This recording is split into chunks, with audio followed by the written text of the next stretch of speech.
Hello everyone, आज है 25 अक्टूबर और आज इस वीडियो में हम बात करने जा रहे हैं रिलायंस पावर के बारे में। देखिए, अनिल अंबानी ग्रुप की कंपनी है, 16 रुपए का शेयर है, लगातार गिरता जा रहा है। पिछले दो ट्रेडिंग सेशन में काफ़ी बड़ी गिरावट थी। मंडे को तो बाजार बहुत ज़्यादा गिर गया था, तब तो यहाँ पर तकरीबन 10% का करेक्शन आया ही था और आज भी तकरीबन 2.5% की गिरावट जो है वो यहाँ पर देखने को मिल रही है। बातचीत करेंगे इसके बारे में, लेकिन उससे पहले अगर आपने अभी तक चैनल को सब्सक्राइब नहीं किया है तो प्लीज़ अभी इसे सब्सक्राइब कर लीजिए, क्योंकि आगे भी बहुत सारे वीडियोस हैं जो काफ़ी ज़्यादा हेल्प करेंगे। तो देखिए, 16 रुपये का शेयर है रिलायंस पावर का और देखा जाए तो पिछले एक महीने में ये गिरा ज़रूर है और एक्चुअली में जो गिरावट आई वो पिछले दो ही ट्रेडिंग सेशन में आ गई है। आज देखने को मिली और मंडे को देखने को मिली थी। अगर आप पिछले एक साल का भी ग्राफ देख लोगे तो मुश्किल से 1.5% का ग्रोथ है। हालांकि इस बीच 10 रुपए से नीचे चला गया था, बड़ी तेजी आई थी, पैसा डबल भी कर दिया, 21 रुपये पर ये गया था। उसके बाद करेक्शन बना और अगर आप चैनल को रेगुलर फॉलो कर रहे हो तो जब ये तेज़ी आ रही थी ना, तब भी मैंने कई सारे वीडियोस बनाए थे जहां पर मैंने कहा था कि देखो यार, ये जो तेज़ी है उस पर भरोसा मत करना, क्योंकि देखो ये चीज़ समझो कि जो पावर सेक्टर जो है ना, उसमें सितंबर और दिसंबर के नंबर्स उतने ज़्यादा अच्छे नहीं आते क्योंकि डिमांड कम हो जाती है। ये मैं कई बार बोल चुका हूँ, चाहे मैंने अदानी पावर का एग्जाम्पल लिया हो या फिर टाटा पावर का एग्जाम्पल लिया हो। तो अभी जो सितंबर क्वार्टर के नंबर भी आएंगे रिलायंस पावर के, वो उतने अच्छे नहीं होंगे। दिसंबर के भी जो आएंगे वो भी उतने अच्छे नहीं होंगे यहाँ पर। लेकिन बाद में जब मार्च और जून के नंबर आते हैं तब डिमांड ज़्यादा होती है, इवन बिजली कंपनियों को ज़्यादा पैसा भी मिलता है तब। ठीक है, तो रेवेन्यू प्रॉफिट तब बढ़ते नज़र आते हैं और एक कहते हैं ना कि मोमेंटम बढ़ता नज़र आता है उस टाइम पर, और खबरें भी चलती रहती है। ठीक है, कि भैया यहाँ पर इतनी गर्मी बढ़ चुकी है, इतनी गर्मी बढ़ चुकी है, यहाँ पर इतना गर्मी ने इतना रिकॉर्ड तोड़ दिया, जिसके चलते ना ये सेक्टर दौड़ने लगता है क्योंकि डिमांड बढ़ जाती है। ठीक है, तो ये चीज़ हो रही है यहाँ पर। और अभी सितंबर महीने से अगर आप देखो तो लगातार गिरा, और तब से मैं कह रहा हूँ कि देखो यार, नज़र रखिएगा। इवन अगर आप इससे पहले के भी बात अगर देखोगे तो सितंबर में ही अगर आप देखो 2022 में सितंबर महीने में 2 सितंबर को भी 21 रुपए का शेयर था, वहां से गिरना स्टार्ट हो चुका था ये, और मार्च महीने तक गिर रहा था। और तब भी मैंने कहा था कि देखो सितंबर से दोबारा से वही फॉर्मेशन बनेंगे और फरवरी तक ये गिरता आपको नजर आएगा। तो अभी तो मौके नहीं बन रहे हैं। नंबर्स देखेंगे कि कैसे इनके रिजल्ट्स आ रहे हैं और उसके बाद आगे की कमेंट्री भी हम बात करेंगे इसको लेकर। और जहां तक बात करी जाए ना रिलायंस पावर में, तो यार कंपनी जो है वो छोटी सी कंपनी है, स्मॉल कैप कंपनी है। इसका जो मार्केट कैप है वो 6,400 करोड़ के आसपास का है।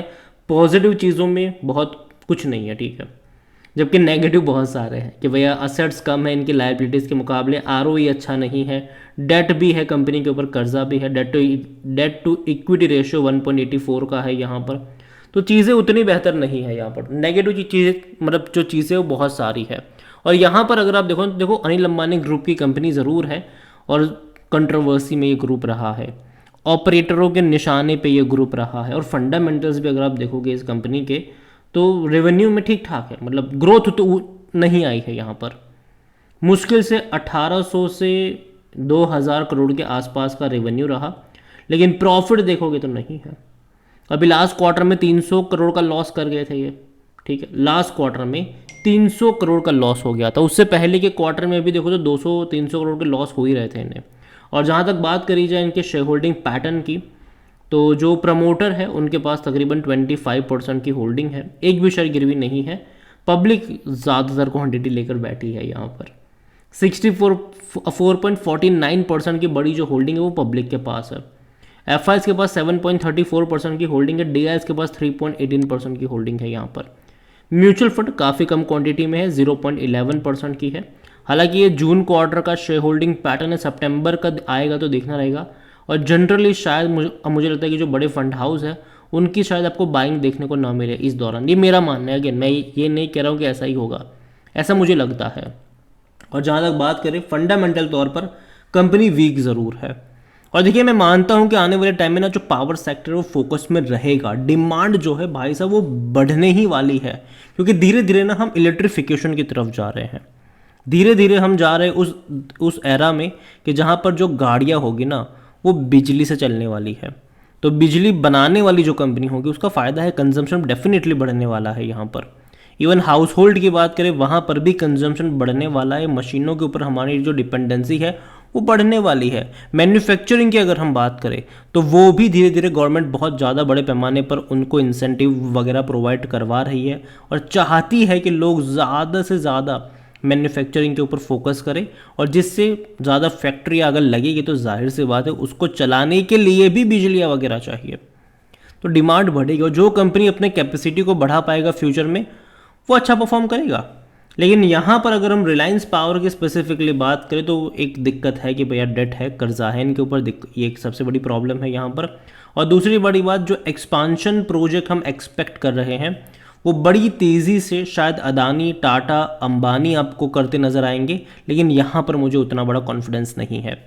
मैं यही कहूँगा कि अभी तो देखो फरवरी तक पावर सेक्टर को हाथ मत लगाइएगा, ठीक है, लेकिन फरवरी के बाद जब मार्च महीना शुरू होगा तब टाटा और अदानी पे आपकी नज़र होनी चाहिए और वहाँ पर मौके बनते नज़र आ सकते हैं।